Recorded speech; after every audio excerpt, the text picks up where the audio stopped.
I'm Mark. And I'm Josh. And this is Iron Man. What's left of it? This is Alter Ego Comics TV for the week of November 30th, 2016, the last day of November. Christmas is 24 days away. That is crazy. Crazy. Crazy. It's a light week in the world of comics, and you know what that means. Try something new. And I thought that meant annuals. It means annuals as well, but I'm going to stick with Try Something New because that's what I did, and it turned into my pick of the week. No Angel, #1, published by Black Mask Studios, co-written by the brother and sister team of actress Adrianne Palicki, also known as Mockingbird on Agents of S.H.I.E.L.D., and that woman on Friday Night Lights, that high school girl on Friday Night Lights. That's how I became aware of her. And her brother Eric Palicki, with artwork by Ari Sayarazad. This was a pleasant surprise, as I said on Facebook and Twitter last night, if you follow me. Or follow the store. Basically, this is about an Iraq War vet that comes home. She now works for the FBI, and she comes home to investigate, kinda, sorta, the murder of her brother and father, and she's kind of estranged from her mother. She left this small town to go do her heroine thing, and everything is not as it appears in this small town, as well as with the murder of her brother and father. And so there's definitely a supernatural twist to this, and if you read into the title a little bit, you may figure it out without reading the book, but you should totally read the book. The script is very, very well written, very tight. The artwork is excellent. The cover makes it look like Adrianne Palicki is the star of the book, but the interior artwork is a little bit more vague. It doesn't look like her in the insides, but this was really good.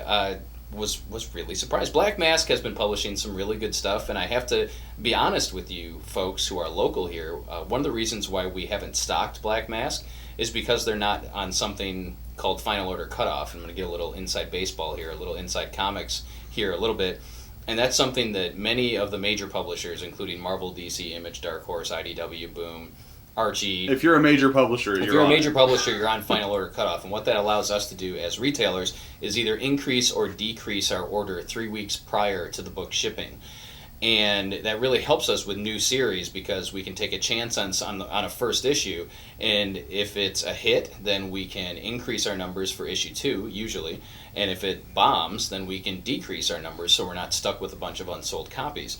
And with a publisher like Black Mask, we actually did take a chance on them early because Lima native Mark Miller wrote Pirouette through Black Mask, and we got burned big time because we ordered issue number 2 and never saw issue number 3 or issue number 4. And so we were stuck with a lot of unsold copies, and the series was never finished, and that was prior to Black Mask being on Final Order Cutoff. Well, now they are on what we call FOC, so we're going to be stocking more Black Mask titles, at least the first issues, to give you a chance to check them out. And speaking of that, the back of this issue has previews of 2 other upcoming Black Mask titles. Yes, and they are quite disgusting. I like the second one a lot. Yeah, it's Tomorrow's Ashes, right? Yeah, I thought it was cool. That is also sort disgusting. Of a post-apocalyptic. Oh, it was disgusting. I'm not arguing that point. Very post-apocalyptic slavery and. Yeah, there's like guts. There's guts in both. Yeah. And boobs in one. So there you go. Not to be totally sidetracked, but. Being a retailer is a complicated thing. I think a lot of people think, yeah, it'd be great to own a comic store. You sit around and read comics all the time. That is not the way it works, my friends. There are many more intricacies involved in being a comic book retailer, a comic book slinger. But back to the point here, you should totally check out No Angel this week. It is a light week. Pick it up. It's a new book, and I really enjoyed it. Did you enjoy it? You enjoyed it because you read the preview copy, and then ordered you ordered based on it. I didn't read the preview because I ran out of time for one reason or another. So, dig it. My pick of the week this week is Star Wars Annual #2, written by Kelly Thompson, not regular series writer Jason Aaron, with art by Emilio Laiso, or possibly Laiso. And this is one of those great kind of one-off Star Wars stories. I love the world Jason Aaron and Kieran Gillen were building with the Star Wars books, but those books focus almost exclusively on the main characters, the characters from the movies. And the last annuals, and this annual as well, introduces new characters as well alongside established characters, and I think that's where a lot of the fun is, seeing new people in this Star Wars universe. It's one of the reasons Rogue One and Episode 7 were cool. We're getting to see new, fresh Star Wars. So Leia has somehow managed to get seriously injured on a mission for the Rebellion, and she gets picked up by this dock worker, essentially a stevedore, who used to be an engineer until the battle between the Empire and the Rebellion resulted in her planet not having enough technology to need engineers anymore. So she's very kind of anti-war. She's not really in support of the Rebellion, but she's a fundamentally good person, probably. So she saves Leia from death at the hands of the stormtroopers and is hiding her. And the story is about, how are they going to get her out, and the relationship between the two of them, their points of view. Leia is obviously a staunch believer in the Rebellion. She's the figurehead of the Rebellion. And the difference between the persona she shows everyone and her actual feelings as a person, when she's alone in the dark, the things that haunt her about her role in the Rebellion, it's just awesome. It's great Star Wars, which is what I want pretty much all the time. Yes, he does. Great Star Wars every day. It's all I ever want. And Han and Luke show up towards the end with Chewie and whatnot. But also, it's pimping the next issue. And if you've been following the Aaron stuff, you know that there's a break between every story arc where we have a one-issue Journal of Obi-Wan Kenobi, which this one appears to be. But the art at the bottom of the page would suggest we're going to get Master Yoda fighting people with a lightsaber in the next issue. So those are also things I want all the time. Old Man Logan number 14 is out this week. This is the first part of a new story arc that is even more awesome than the previous story arc. This book is always at the top of my reading stack because I'm a longtime Wolverine fan, number one, but it's just amazingly incredible. Can I use those two words together? Sure. Okay. Written by Jeff Lemire, we get some guest art by Felipe Andrade. He's an Andrade. We have, I should start out by saying that the X-Men and Count Dracula have a long-standing adversarial relationship going back decades to when Chris Claremont was writing X-Men. And that relationship continues with this issue. Jubilee, of course, is a vampire now, thanks to that crazy vampire storyline from several years ago. And so she has gone missing, as well as several other good guy vampires from around the Marvel Universe, including Vampire by Night, who's part of the Howling Commandos, who actually howl now, thanks to Warwolf, who is the leader of the Howling Commandos. So this is the Universal Monsters version of the Howling Commandos, featuring not Creature from the Black Lagoon, Kid Abomination, not the Mummy, and some other people. And basically Old Man Logan goes on the hunt for Jubilee, runs into the Howling Commandos, and they attack Count Dracula's castle, which is being defended by a bunch of vampires, which are apparently under Dracula's mind control, including Jubilee. But that sounds like it would be scary, and it is to some degree. But I forgot to mention that Hitmonkey is also part of the Howling Commandos and is just crazy. And everyone on the Howling Commandos refers to Old Man Logan as Old Man Wolverine, and he hates that. So it is just so good. This might be, we're 14 issues in. This might be my favorite issue of Old Man Logan so far. It's so good. So good. Next up for me, Miss Marvel 13 by G. Willow Wilson and Mirka Andolfo. Hello? No. Yeah? Still Carry there? on. Just ignore that. Pay no attention to that phone behind the camera. This is the start of a new arc, and it's sort of chronologically challenged to a certain extent.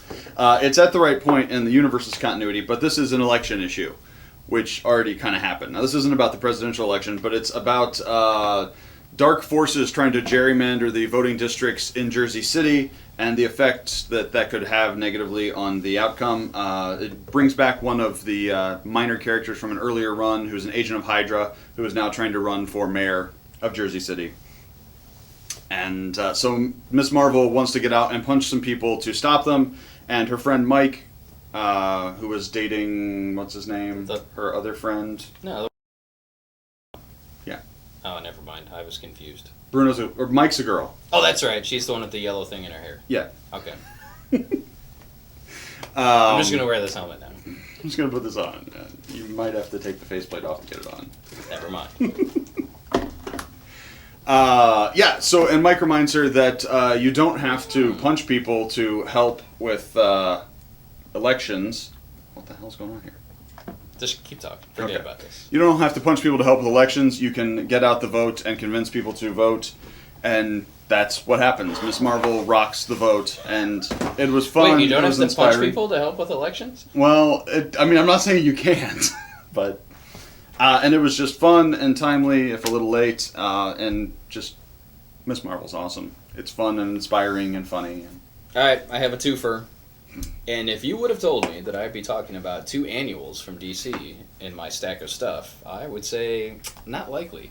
But I am. So we have Batman Annual number 1 for the 17th time in the history of Batman, with art and writing by about a dozen different people. This has a bunch of short stories in it by Tom King, Scott Snyder, Ray Fawkes, Paul Dini, Steve Orlando, Owen Wilson, not really Owen Wilson, but we've got artwork by David Finch, Declan Shalvey, Neil Adams, Riley Rossmo, all kinds of cool stuff. All right, the first story, they had me at the first story in this one, which is an updated origin story for Ace the Bathound by Tom King and David Finch.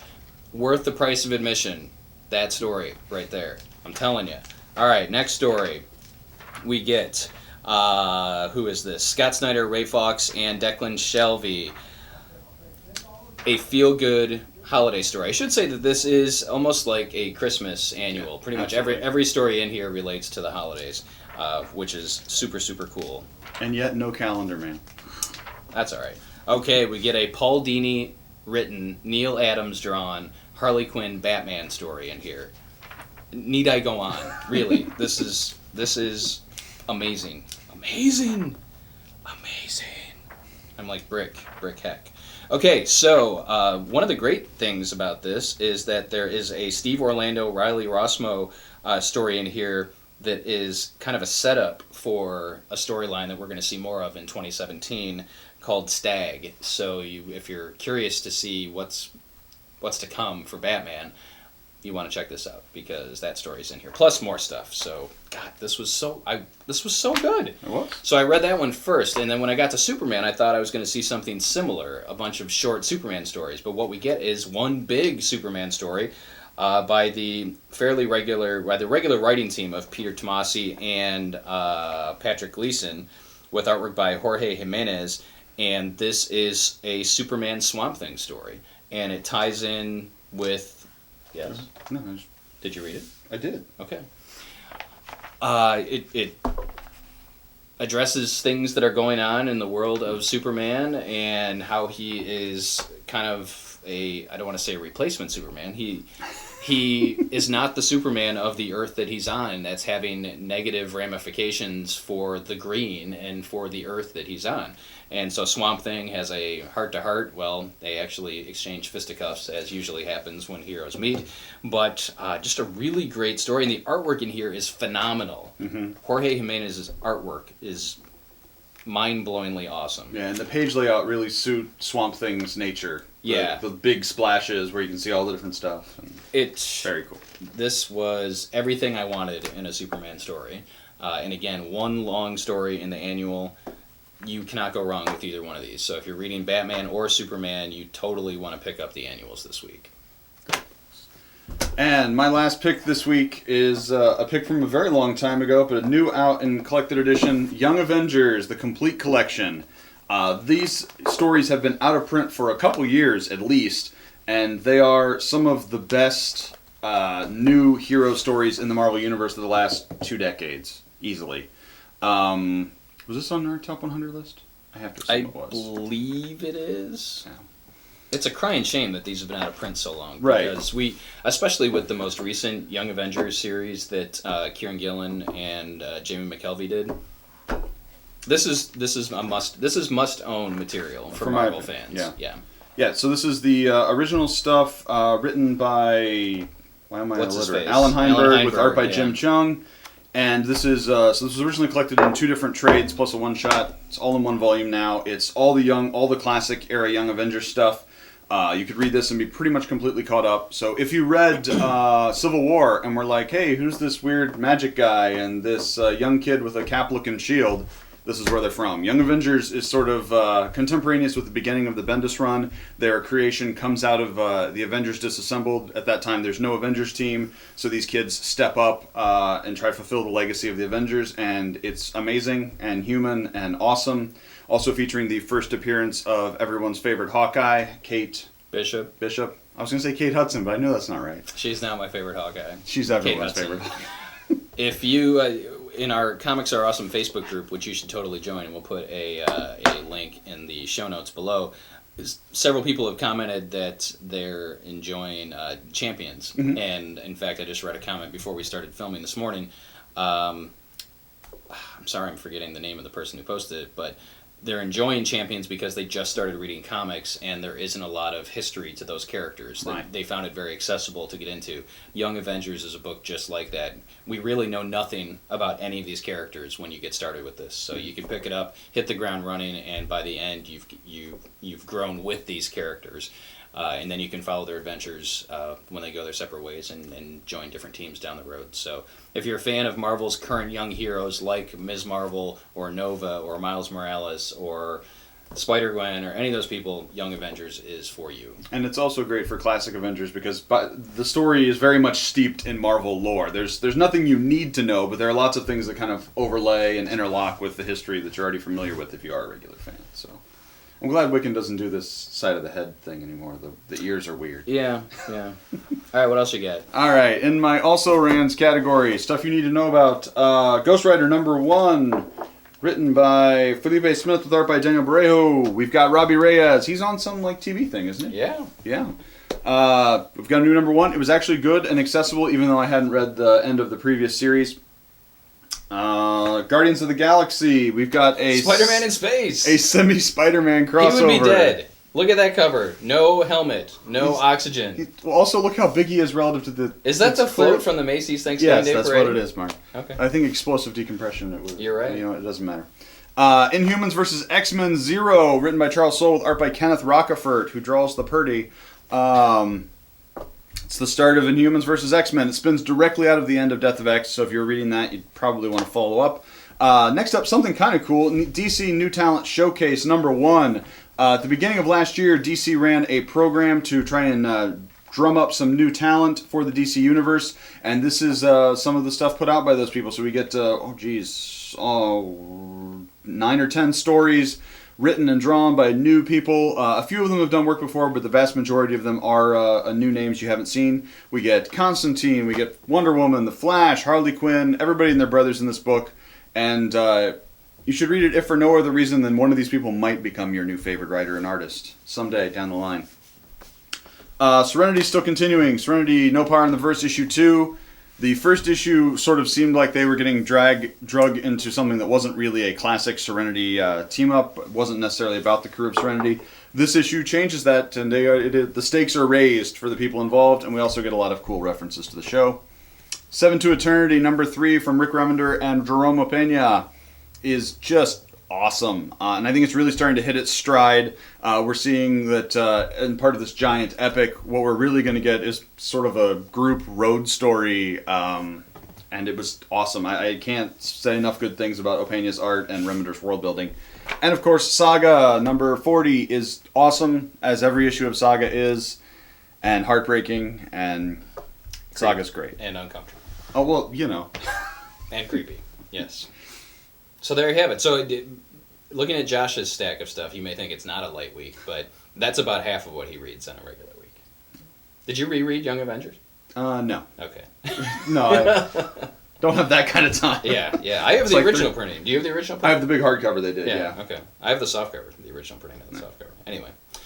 All right, so there you have it. Even though, again, it is a lighter week for comics, there is a lot of good stuff to choose from. So head out to your local comic shop and show them some love. If that's us, come in and see us. We will point you in the right direction because, we like comics that are awesome. Speaking of comics that are awesome, this is kind of a one-way monologue that we're doing here. We talk to the camera and that sort of thing.